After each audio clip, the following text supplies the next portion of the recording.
Hey guys, what's up? This is Shanahan and we're back here with another video with Vandalism.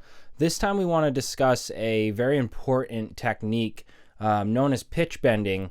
There's many different ways to achieve it through different DAWs. Every DAW has their certain way as far as processing and working with parameters to make this happen, but there's a few different things I do to make things a little interesting inside your track. I've noticed with a lot of people's tracks that may have really cool ideas, and the track might be, the best melody, but sometimes it's missing the detail work, such as a pitch bend. And it can be something so simple as this that can really separate energy in your track from, having energy rather than feeling a little dull or bland. So it's something a lot of producers overlook. So I definitely want to point out today a few techniques with pitch bending. So let's dive right in. All right, you guys can see here, I've selected a few different, you could say, synths that we're going to work with. I want to work with an effects pitch bend. I usually create all my own effects. In Silence, for example, is a great way to do it.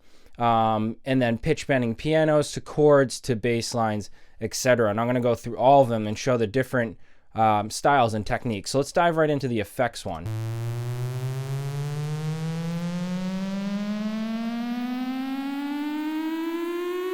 All right, so you guys can hear how simple that is. I know that's so basic, but think about the possibility of what you can do with that. You now can bounce out the audio. You now can reverse that and do a down siren or whatever you want to call it, down pitch. There's so many different things you can do, simply pulling this up a full octave. But to kind of make this pitch bend technique, you could say, turning into more of a cooler effect sound is applying the arpeggio, the pitch bend, the envelope here with the LFO, and you can turn it into something like this.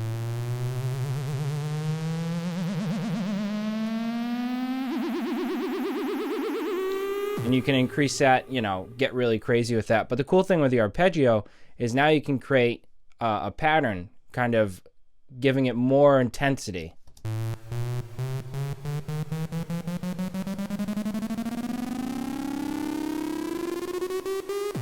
That stuff's cool. Think about it, guys. You're designing your own effects synth.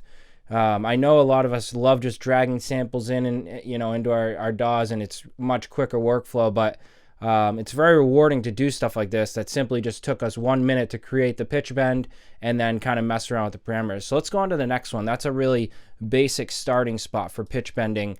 But you can get really creative with that. You can do a bunch of things with FX bends, you could call it. But a bass bend or pitch bend, I use all the time. Picture a guitarist playing, a fret bass, a nice muted bass guitar in your breakdown. To give it color and, stand out from everyone else, create little pitch bends and niches inside your bass to make it sound more organic and natural, this would be what it would sound like without anything going on.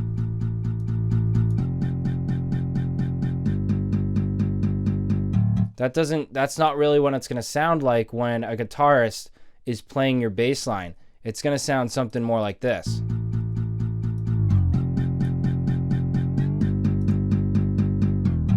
And that is such a simple technique. You guys can see here the pitch bending amounts you're doing. You can get really creative, going a little further if you want to do a full octave.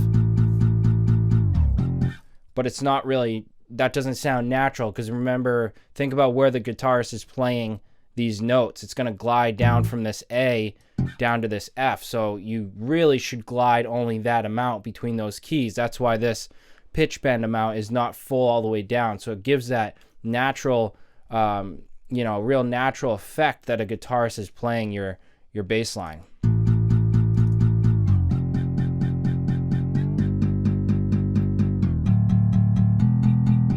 So that's a really cool way to do that with the bass lines. It's something so simple to dress it up. That's a term I use, dressing it up and giving character to your synths, your bass lines. It's such a subtle detail that when an A&R hears your track, a label owner, whoever it is, they sometimes want to see the detail work you're doing in your tracks. You could have the best melody in the world, like I said earlier, but if things aren't, detailed, really minor stuff that could take you one more day of work on your track, you know, it can separate you from being signed to a label and not being signed, you know. So remember to keep in mind these little details pay off in the end. So let's go to the piano one. All right, so with this one, I'm actually using a third-party plugin, which I know a lot of you guys are aware of, Effectrix. I believe the PC version, correct me if I'm wrong, is Glitch or Blue Glitch or whatever it used to be called. I used it years ago, but the Mac version I have is Effectrix by Sugarbytes. And you guys are all aware of tape stops and vinyl stops. It's really, that's what it's going to do here at the end of the, on the 4 of the piano. It's just going to tuck it down. And it's kind of a less natural sounding pitch bend. You know, as it says, it's a vinyl tape stop. That's not really the pitch bending that we're doing with the Sylenth, with synths. It's going to give a little bit of a different feel to it.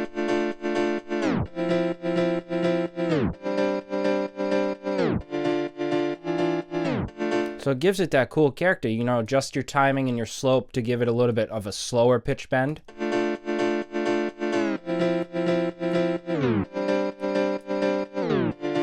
You know, you can get creative with this. The cool thing to do is bounce this into audio, and you can start getting a little creative.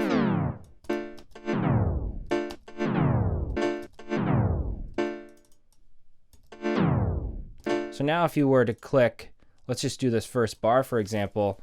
For Logic users, Control B will bounce this right in place, and now I'm going to have an audio stem right here.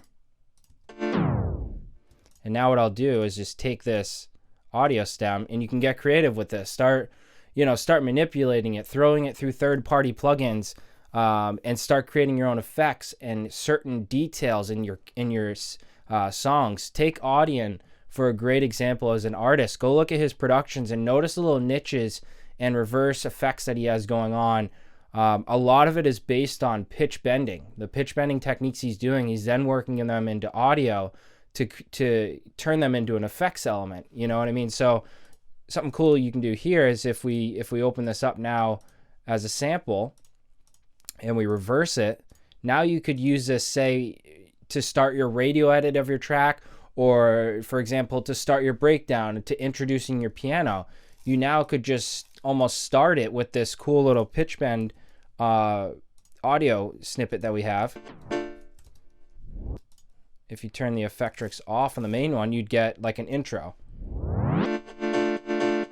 So now we can, you know, you'd have to tweak a couple things here, move this over so that the attack of the reverse pitch bend does not affect the actual one, but this could sound pretty cool.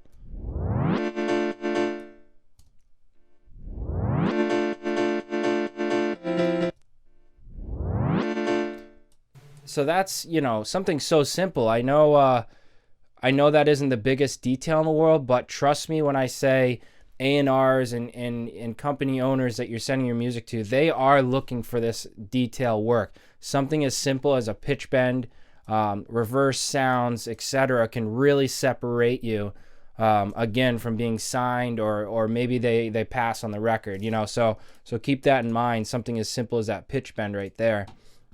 Let's go on to the next one. This is my favorite style pitch bend technique, working with basic saw sounds. Specifically, Serum is my go-to breakdown saw synth plugin, you could say, because it's really kind of get that fat analog sound that I always want. And I do tricks like this, or techniques you could say, in all of my breakdowns.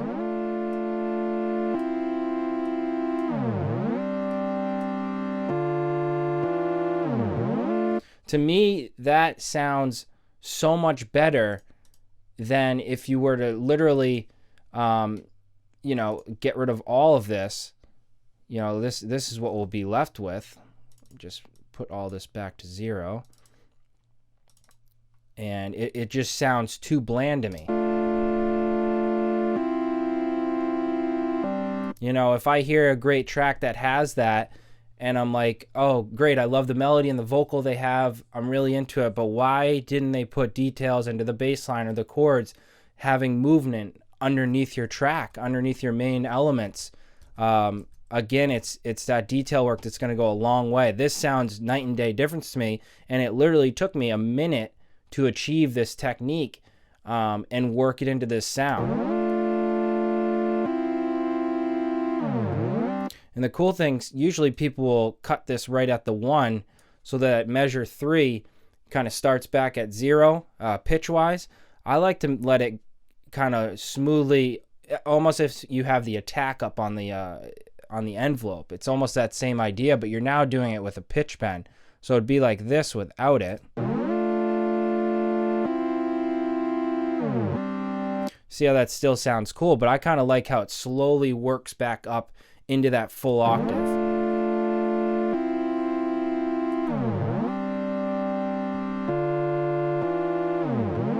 And you could get creative inside Serum, for example, kind of routing this over.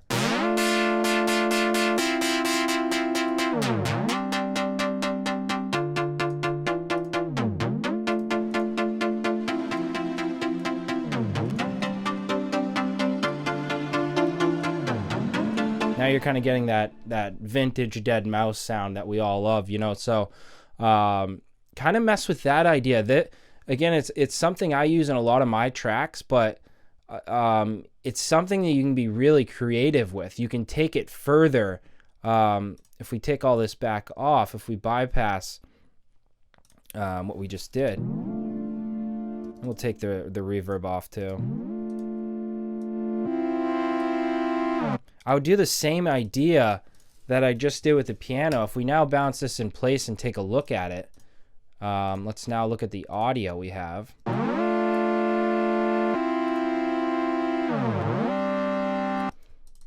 Now you can start selecting the technical parts that you just did. And now I don't have a drop here, obviously, for us to look at, but now if I'm working with my track, say we have everything going on, you know, we've got our chorus and our drop going on, I can now take these snippets, these little, you know, these one little bars, or, you know, they're tiny. I can now take those later in my song and use those as effects elements, use them as reverse bends and extend the time of them. You know, you can make them longer and shorter and use them to create detail in your chords or your drop that you're working on, because it's going to separate you from sounding a little bit more amateur and sounding more professional, because you're giving that you know, that detail work. So now you could loop this, and then we could, you know, we could reverse this, we could chop it up.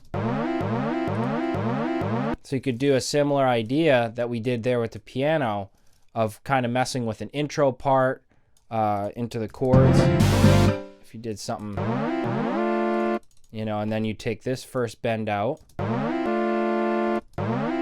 So it's the point I want to make is you need to reapply these little techniques that we're doing, you know, times 100 in your track, because that's why a lot of my productions, and I know a lot of other artists have that, they have so many tracks in their sessions that sometimes you're like, you know, why is there so many things going on? Realistically, it's not that there's so many things going on, it's that there's so many details that separate that track from the amateur and to the professional level. And that's really what the point I want to make with that.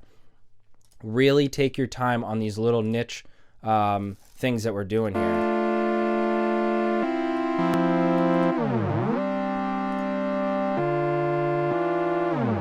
And the cool thing with chords too, on your build-ups, keep in mind that maybe the 8 bars before your build-up, you know, where your build-up's happening before your drop, say you have chords playing, sometimes it's a good thing to hold your chords out and create, you know, let's say the 2 bars right before the drop hits.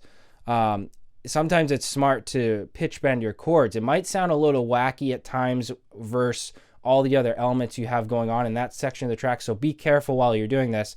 You know, if it's sounding a little bit strange, definitely take it out. But you can always do something like this too. So let's say measure 3 is 2 bars before our drop.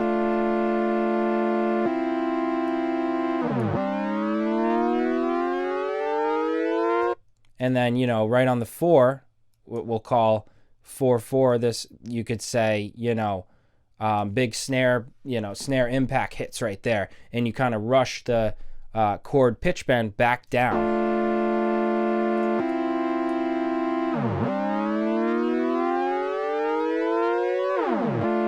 So when that dies down on that 4, measure 5, for example, will be your drop. The impact of that drop is it's gonna come off much bigger than it is to the listener. It's almost like a trick because you're kind of bringing this chord element, a full octave down, and then the drop is going to be back up at the regular octave. It's going to get a lot more punch and impact and more presence to the listener. It's kind of a cool little trick to try something like that. So keep that in mind. Now, if we're doing let's move on to the next one. If we're doing like a future chord, future bass, poppy type thing that's really popular right now, we'll throw it up to a little bit better tempo.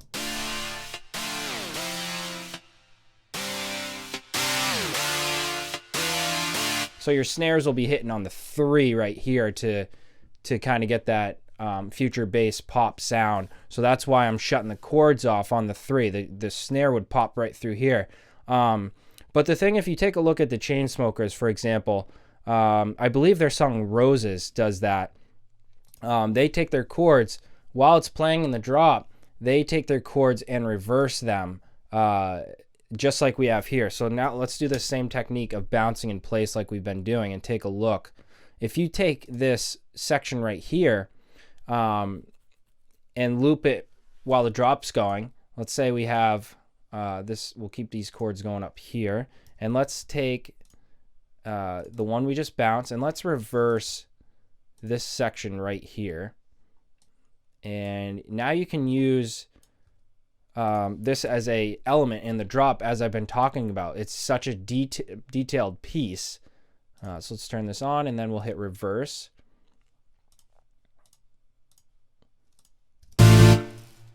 And now you can move this over and start playing with it in the drop. Because now it almost sounds like a reversed pitch bend in a way. I'm pretty sure Chainsmokers did it on Roses. Correct me if I'm wrong. It was definitely on one of their tracks. They did in the drop something like,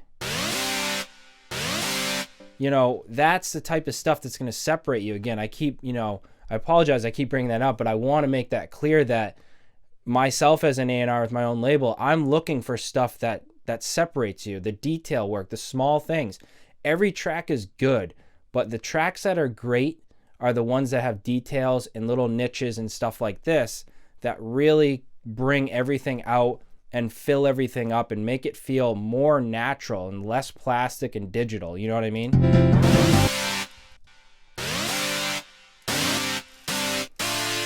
Without that, it's a little bit more or a little bit empty there. So you could go into flex mode for Logic users, and you could now, if you want to create this a little bit longer, you could kind of create this to sound like this.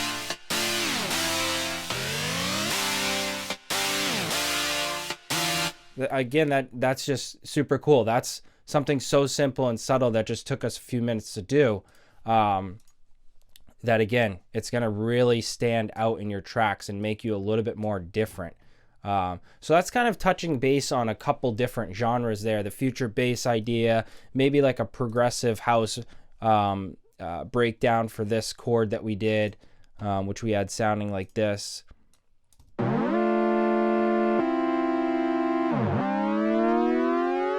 And now, going back to this one, bounce this in place. I keep saying bounce in place, bounce the audio. I encourage you guys to do that like 100 times over and over. Even if it doesn't sound good when you bounce in place, just can it. Throw it in the trash can, call it good, go on to the next technique, or try it a different way. It's not going to hurt you to keep bouncing stuff in place underneath it and take a look at it and kind of,